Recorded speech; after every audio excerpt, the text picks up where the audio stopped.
Assalamualaikum warahmatullahi wabarakatuh. Waalaikumsalam warahmatullahi wabarakatuh. Selamat pagi.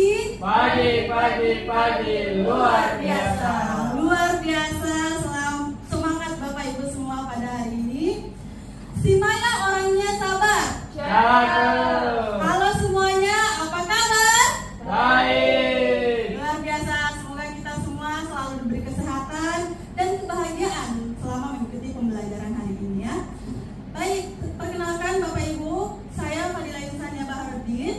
Saya adalah pendidik suara ahli pertama di Kementerian Dalam Negeri, tepatnya di PPSDM Regional Makassar. Ada yang dari Makassar di sini? Oh, ada satu orang. Bapak siapa namanya, Pak? Bapak Saldi, Bu. Baik, Bapak Saldi. Kita sama dari Makassar, Pak. Banji-banji? Ewako. Ewako. Oke. Saya juga ingin berkenalan dengan Bapak Ibu semua. Di depan sudah ada barcode ya Bapak Ibu. Silahkan di-scan barcode-nya. Lalu masukkan nama, instansi, jabatan, dan kegiatan yang Bapak Ibu senangi. Oke.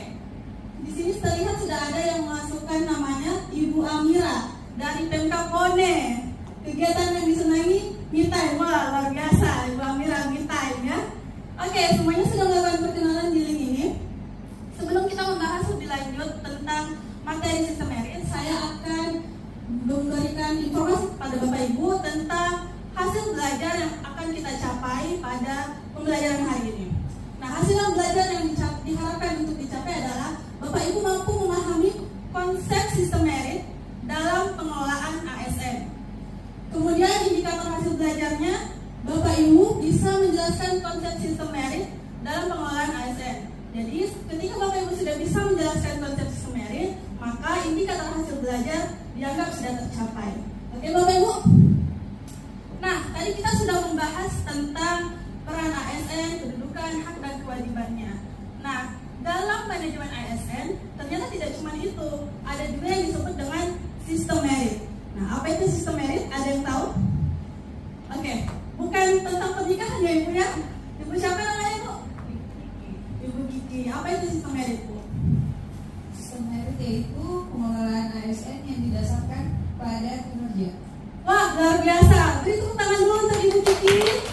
Luar biasa, Ibu Kiki kayaknya sudah paham ya sistem merit. Jadi salah satu aspek dalam penerapan sistem merit itu adalah kinerja. Jadi penerapan sistem merit itu harus didasarkan salah satunya pada kinerja. Nah, kalau kita melihat Undang-Undang Nomor 20 Tahun 2023, sistem merit adalah penyelenggaraan sistem manajemen ASN sesuai dengan prinsip meritokrasi. Apa itu prinsip meritokrasi? Jadi prinsip meritokrasi adalah prinsip pengelolaan sumber daya manusia yang didasarkan pada kualifikasi, kompetensi, potensi, dan kinerja. Nah, itu adalah 4 kunci dalam penyelenggaraan sistem merit yang dilakukan secara adil dan wajar. Oke Bapak Ibu, saya ingin memberikan gambaran yang jelas soal kualifikasi, kompetensi, potensi, dan kinerja agar Bapak Ibu bisa lebih paham lagi tentang keempat hal ini. Nah, Bapak Ibu tahu kan dokter ya? Nah, kita coba bedah kebutuhan apa saja yang dibutuhkan untuk menduduki posisi sebagai seorang dokter atau mendapatkan gelar sebagai seorang dokter. Kita lihat kualifikasinya. Kualifikasi yang dibutuhkan untuk seorang dokter, dia harus berpendidikan S1 kedokteran, punya ijazah S1 kedokteran. Kemudian dia harus punya surat izin praktek. Nah, itu contoh kualifikasi untuk menjadi seorang dokter. Kemudian kompetensi. Kompetensi itu terdiri dari pengetahuan, keterampilan, ada juga tentang sikap. Nah, yang dibutuhkan oleh seorang dokter, kompetensinya yaitu kemampuan untuk melakukan diagnosa. Itu sudah pasti karena itu adalah tugas untuk menjadi seorang dokter. Kemudian kemampuan komunikasi efektif. Dokter itu harus melakukan komunikasi yang baik agar pasiennya dapat mengerti edukasi kesehatan yang diberikan oleh dokter. Kemudian potensi. Potensi itu biasanya berkaitan dengan kepribadian, karakter, atau juga kemampuan berpikir. Nah, salah satu potensi yang dibutuhkan adalah ketahanan stres. Ketahanan stres dan daya analisa. Tentu saja karena dibutuhkan kemampuan untuk melakukan diagnosa. Oke, kinerja. Nah, dari mana kita tahu kalau dokter ini memiliki kinerja yang baik? Nah, bisa kita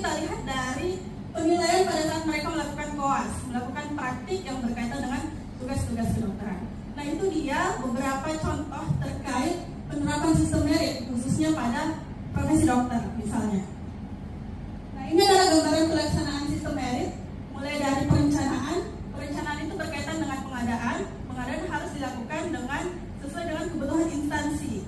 Dan setelah menemukan kebutuhan yang dibutuhkan instansi, kebutuhan jabatannya harus dipublikasikan agar semua masyarakat Indonesia bisa berkesempatan untuk melamar sebagai ASN. Terus pengembangan karir. Apa itu pengembangan karir? Contohnya? Ya betul, promosi, mutasi, pangkat dan jabatan itu harus dilakukan berdasarkan kualifikasi, kompetensi dan kinerja. Dan penilaian kinerja dilaksanakan harusnya secara adil. Pegawai yang berkinerja lebih baik harusnya mendapatkan penilaian kinerja yang lebih baik dibanding pegawai yang tidak berkinerja. Nah, ada satu video Bapak Ibu yang berkaitan dengan sistem merit. Kita coba sama-sama simak dulu. Pemirsa Ketua KPK Firly Bahuri pada Kamis dini hari saat jumpa pers penangkapan Abdullah Abu menceritakan Bupati Bangkalan dengan kewenangannya bisa memilih dan menentukan langsung aparatur sipil negara di lingkungan MK Bangkalan yang menjadi peserta penerimaan jabatan periode 2019-2022.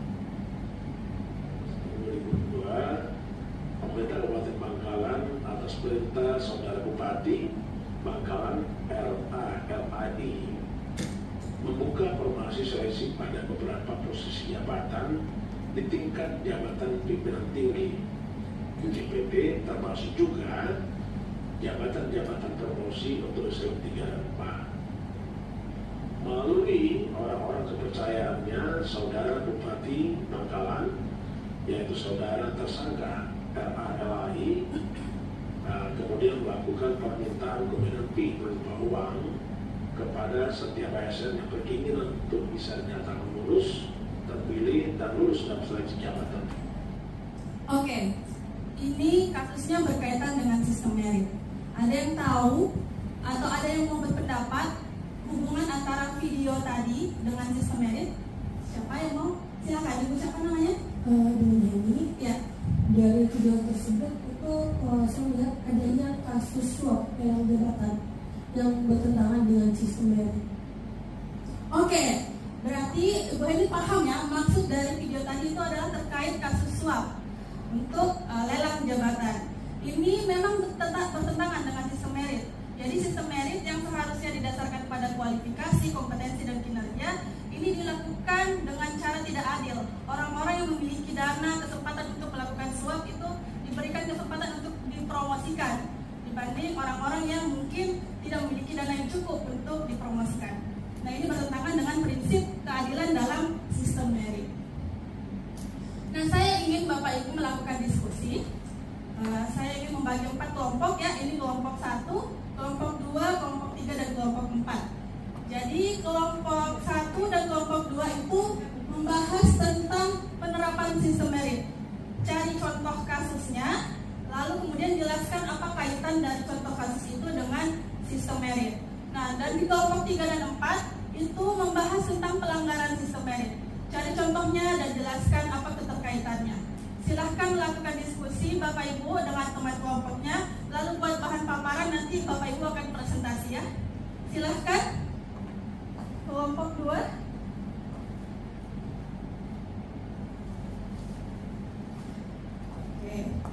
Oke, sudah semua? Sudah melakukan diskusi? Belum ya? Silahkan. Sudah? Sudah, Bu. Oke, sudah semua ya. Saya perkenankan dulu untuk kelompok mana yang mau terlebih dahulu. Oke, kelompok 2, silakan. Oke, kami dari kelompok 2 ingin memaparkan hasil diskusi kami terkait contoh penerapan sistem merit. Contoh yang kami pilih versi CASN yang menggunakan sistem CAT. Kenapa kami mengatakan ini penerapan sistem merit? Karena dengan CAT kita bisa melihat seleksi ini jadi adil karena semuanya bisa melihat hasilnya secara terbuka untuk menilai siapa yang punya kemampuan yang sesuai. Wah, luar biasa.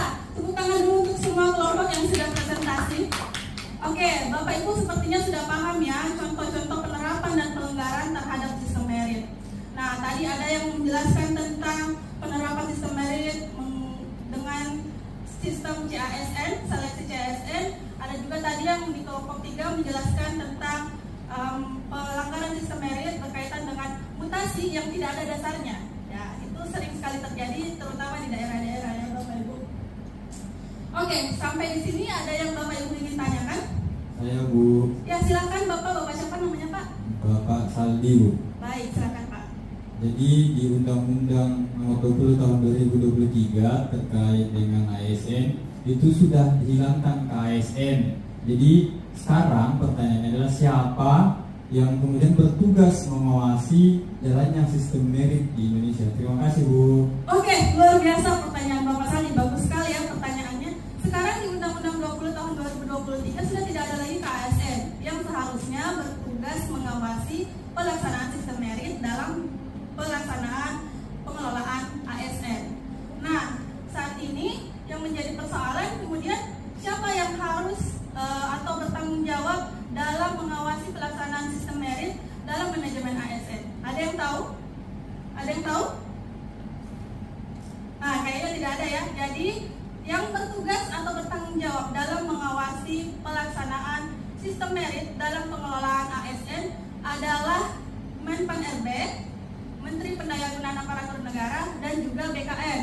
Mereka itu bertugas mengawasi pelaksanaan sistem merit sehingga jika terjadi pelanggaran, mereka memberikan sanksi yang sesuai dengan kasus-kasus yang berkaitan dengan pelanggaran sistem merit. Oke, saya ingin Bapak Ibu menyampaikan apa pembelajaran yang hari ini Bapak Ibu peroleh setelah kita sama-sama mendiskusikan terkait materi sistem merit. Saya akan membagikan sticky notes untuk kepada Bapak Ibu.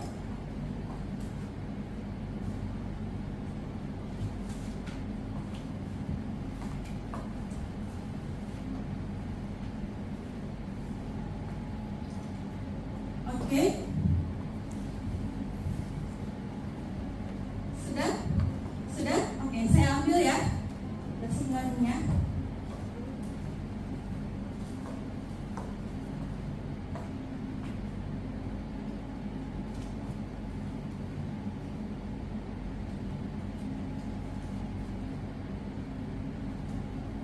Wah, sudah semua ya mengumpulkan lesson learn-nya. Saya akan bacakan beberapa ya.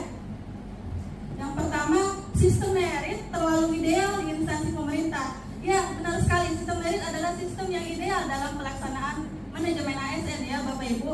Nah, tapi tidak menutup kemungkinan mungkin akan dilaksanakan sistem merit ke depannya di instansi pemerintah. Kita tidak tahu kapan, tapi kita berdoa saja agar pengelolaan ASN di instansi pemerintah itu bisa semakin objektif ya. Terus kemudian penerapan sistem merit sangat bagus untuk meningkatkan kinerja. Ya, salah satu tujuan dasar dalam pelaksanaan sistem merit itu adalah peningkatan kinerja, produktivitas, dan motivasi pegawai untuk lebih bersemangat, lebih berproduktif lagi dalam melaksanakan tugas dan fungsinya di instansi masing-masing. Jadi dengan pelaksanaan sistem merit, mereka semua dapat termotivasi untuk meningkatkan kinerjanya sehingga mereka dapat dipromosikan sesuai dengan tujuan karir masing-masing. Oke, di depan sudah ada barcode. Silahkan Bapak Ibu scan. Kita akan melakukan evaluasi terkait sistem merit. Sudah di scan semua? Silahkan dikerjakan form evaluasinya. Terdapat 2 pertanyaan ya yang berkaitan dengan sistem merit. Jawablah sesuai dengan pendapat Bapak Ibu, sesuai dengan apa yang telah Bapak Ibu pahami tadi, berdasarkan yang sudah kita diskusikan. Oke, sudah selesai semua? Oke, sudah ya? Sudah semua, oke. Saya ingin menutup hari ini dengan sebuah quote. Tadi saya sudah membuka dengan pantun. Saya ingin menutup pembelajaran hari ini dengan satu quote. If the competence and capability are there, success will come as we deserve it. Apa artinya? Ada yang bisa menjawab? Oke, semakin kita meningkatkan kompetensi kita, semakin kita mengembangkan kompetensi kita, kesuksesan itu dijamin pasti akan mengikuti. Orang yang berkompeten pasti akan dibutuhkan suatu saat. Kita tidak tahu kapan ketika kita memiliki kompetensi, bukan lagi kita yang mencari-cari pekerjaan, tapi pekerjaan yang mencari-cari kita, uang yang mencari-cari kita. Siapa yang mau jadi sukses? Wah, luar biasa, semua mau sukses ya. Oke, saya tutup pembelajaran hari ini. Semoga bermanfaat untuk kita semua. Terima kasih atas partisipasi dan keaktifan Bapak Ibu hari ini. Assalamualaikum warahmatullahi wabarakatuh. Waalaikumsalam warahmatullahi wabarakatuh.